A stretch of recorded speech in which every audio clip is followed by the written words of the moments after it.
Ya, jadi kita berjumpa lagi di program Bincang Kita, bercakap bersama, mencari makna. Masih bersama-sama dengan Pak Oti Priambodo yang ada di studio kita ya. Jadi dari episode lalu sampai episode kali ini masih ketemu Pak Oti nih. Masih tetap ketemu. Masih ketemu Pak Oti. Waduh Pak, sudah seminggu di studio ya Pak. Oke, kita tentu saja masih berbicara seputar radio ya, karena Pak Oti ada di sini. Tentu saja kita bicaranya tentang radio. Oke. Karena masih berhubungan dengan Pak Oti ini tentunya. Kalau minggu lalu kita ngobrol soal apa kelebihannya radio, apa kekurangannya, lalu segmennya apa saja sih yang dilakukan sama lembaga ini atau sama YTWR, lalu apa saja yang menjawab tantangan, bagaimana menjawab tantangan selama pandemi. Nah, itu sudah kita bicarakan di minggu lalu nih. Jadi buat Sobat Askara semua yang mungkin ketinggalan, bisa langsung aja cek channel kita di Askara Channel dan langsung aja teman-teman cek episode minggu lalu di program Bincang Kita di channel Askara. Gitu. Oke. Dan kita langsung saja Pak menuju ke segmen kedua. Bukan segmen kedua, maaf. Oke, kita langsung aja Pak ke episode kedua. Baik. Ya, episode kedua dari Bincang Kita ini. Oke. Nah, seperti saya bilang tadi, kita di episode kedua ini masih bicara soal radio. Nah, ini ada salah satu program yang cukup menarik nih Pak, yang lahir karena pandemi, di era pandemi, betul. Yang judulnya itu adalah From Despair to Hope, atau bisa orang-orang biasa sebut di dalam bahasa Indonesia itu adalah masih ada harapan. Nah, boleh diceritakan nggak sih Pak, apa sih yang sebenarnya targetnya, apa yang ingin didapatkan atau apa yang ingin disediakan oleh lembaga melalui program ini? Iya, sebenarnya program ini itu kaitannya lahir dari situasi dan kondisi yang saat ini sedang terjadi dalam kondisi pandemi ya. Bagaimana awalnya adalah ketika ada banyak orang hidup dalam situasi yang boleh dikatakan tidak menentu. Karena ini kan seluruh dunia. Betul, semua semua tanpa terkecuali. Indonesia mungkin mengawalinya tidak terlalu tapi meningkat, sempat turun, kemudian langsung naik lagi, bahkan beberapa bulan yang lalu. Oh iya betul. Mungkin orang-orang yang di sekitar kita lah, orang-orang yang dekat kita banyak yang kena, kemudian banyak yang artinya saudara kita banyak yang ditinggalkan. Betul. Oleh suaminya, oleh istrinya, oleh anaknya, mungkin juga anaknya ditinggalkan oleh papa mamanya, kemudian papa mamanya juga ditinggalkan oleh anaknya, keponakannya, orang dekat dengan kita. Ya, kita semua mengalami ya. Kalau berbicara seperti ini, saya merasa masih ada kedukaan juga. Oh gitu, ya Pak. Karena keluarga juga mengalami seperti ini ya. Jadi sehingga lahirlah sebuah program di sini yang berbicara menjawab tantangan yang ada, menjawab persoalan yang ada. Kemudian program ini muncul sebagai program yang di tengah-tengah atau situasi yang sebenarnya tidak ada harapan. Kita juga tidak tahu pasti kapan akan selesai kan? Betul. Ternyata ketika kita berbicara tentang kebenaran firman Tuhan, masih ada harapan, ya kan? Artinya di tengah-tengah situasi yang ada, sebenarnya masih ada sesuatu yang Tuhan sedang berbuat. Ya, mungkin saudara-saudara kita sudah tidak ada, adik kita, kakak kita, orang yang dekat dengan kita, orang yang kita kasih sudah tidak ada, teman kita. Tapi ternyata di balik semuanya itu Tuhan sedang merenda ya. Kehidupan ini menjadi sesuatu yang membuat kita menjadi supaya tangguh, karena yang menghadapi kan sekarang kita yang ada. Kalau yang sudah dipanggil istilahnya kan sudah selesai. Iya, betul. Dia sudah menghadap Tuhan. Tapi betul. Masalahnya kita yang ada di sini. Betul. Yang butuh untuk diteguhkan. Butuh untuk dihibur. Yang butuh untuk mendapatkan kekuatan dari firman Tuhan. Nah, disitulah program ini memberikan jawaban. Yaitu sebuah program yang menjawab tantangan yang ada, masalah yang ada, mereka yang pada saat itu sedang berperang menghadapi pandemi, ya. Kita juga ada tampilkan di sana. Kemudian mereka yang saat itu mungkin sedang merasa putus asa, mereka yang saat itu sedang berada dalam kondisi yang kritis dan sebagainya. Ada kesaksian-kesaksian yang ditampilkan di sana. Kemudian juga ada semacam peneguhan dari firman Tuhan yang membawa orang akhirnya untuk tetap berada dalam pengharapan di tengah-tengah ketidakpastian. Jadi harapan di tengah-tengah yang tanpa harapan itu. Iya, betul. Jadi memang satu kesulitan ya, tetapi setuju. Tetapi kita sebagai orang yang percaya, kita tetap memiliki harapan itu di tengah ketidak ada harapan. Dan tentunya program ini diharapkan bisa memotivasi. Program ini juga bisa memberikan support, dorongan. Kemudian program ini juga dapat membawa orang kepada sebuah keyakinan bahwa ketika kita masih hidup saat ini, itu kan sebenarnya anugerah Tuhan yang Tuhan sudah berikan kepada kita. Betul. Anugerah untuk kita bisa nikmati, anugerah untuk kita bisa isi, anugerah untuk kita bisa nikmati dengan tetap memiliki semangat. Ya, di sini juga disampaikan bagaimana kita harus memiliki kehidupan yang bersemangat. Kehidupan yang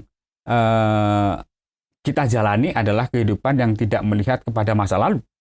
Iya.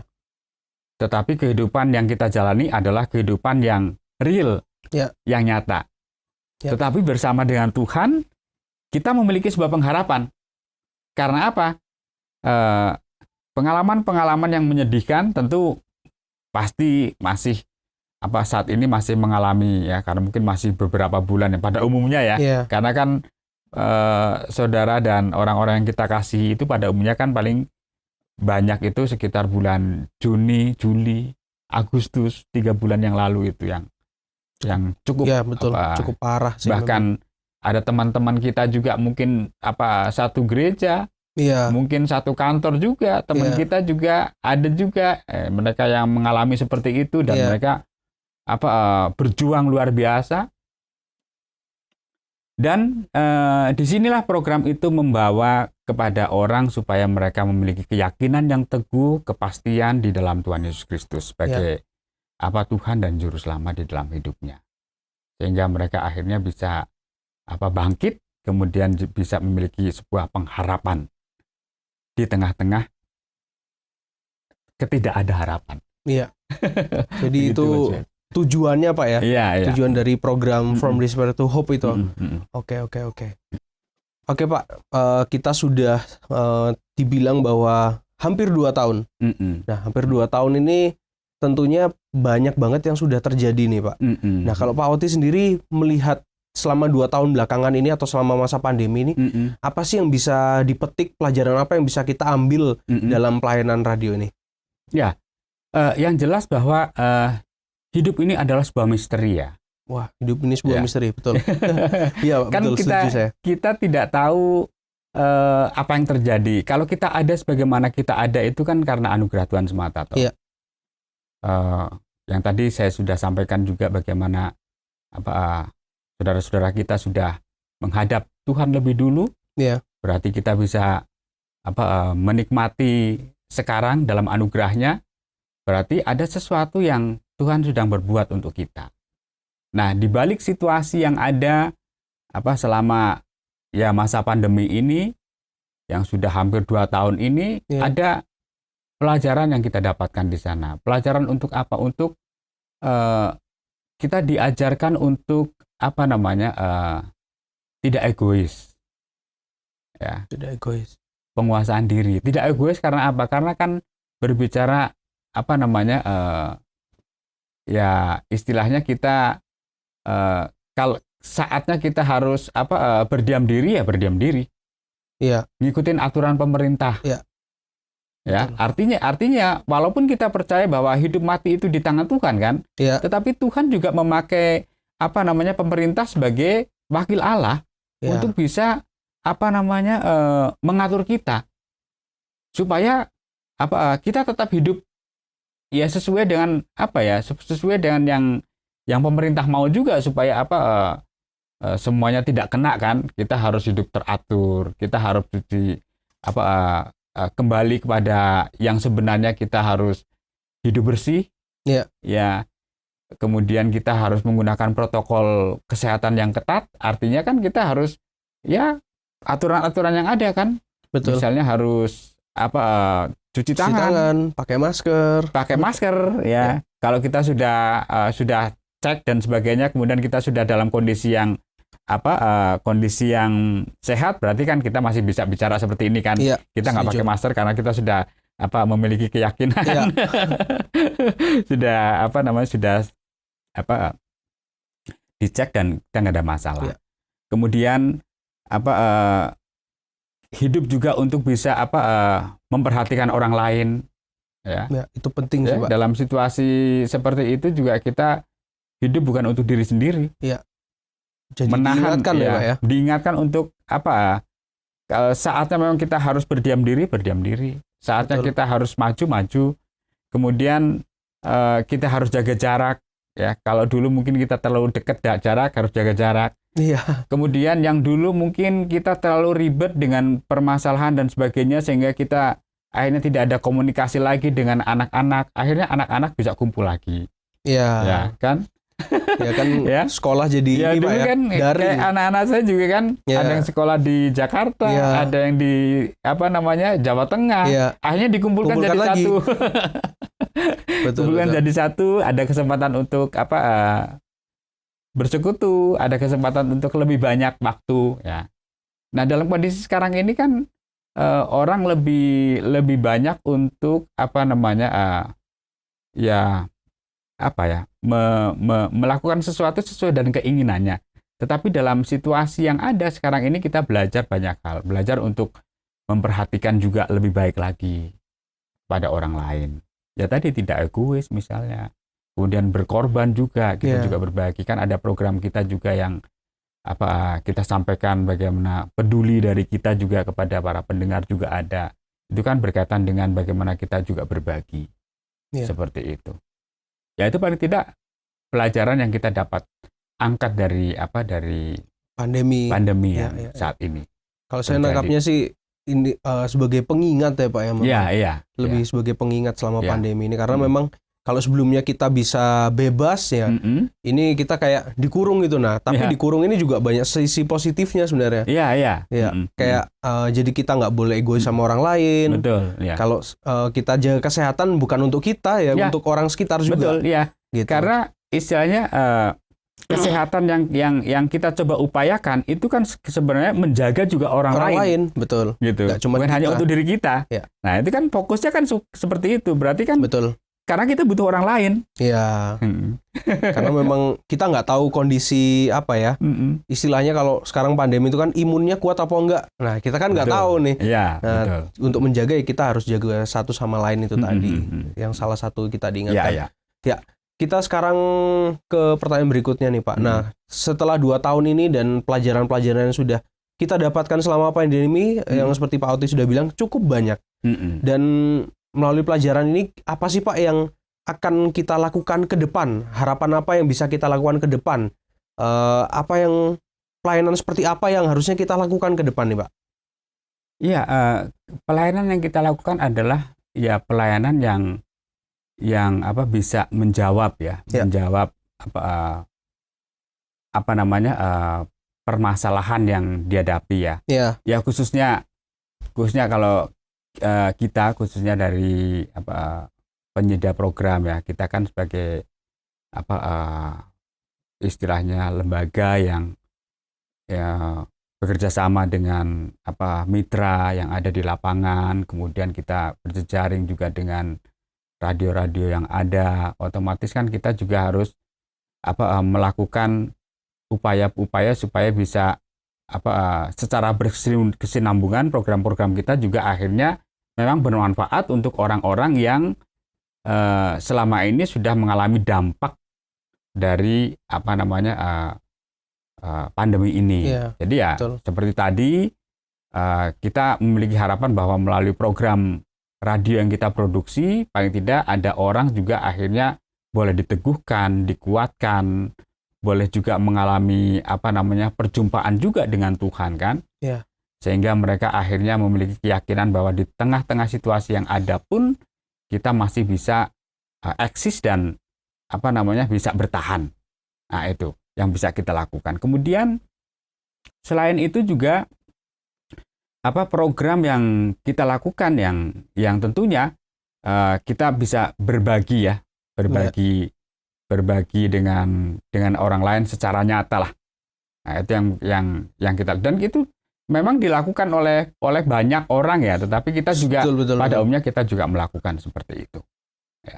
Jadi kedepannya memang melakukan hal yang sama, malah kita tingkatkan ya Pak ya. Ya, betul. Kita tingkatkan dari segi kualitas dan kuantitasnya pastinya dengan melihat melihat kondisi yang ada.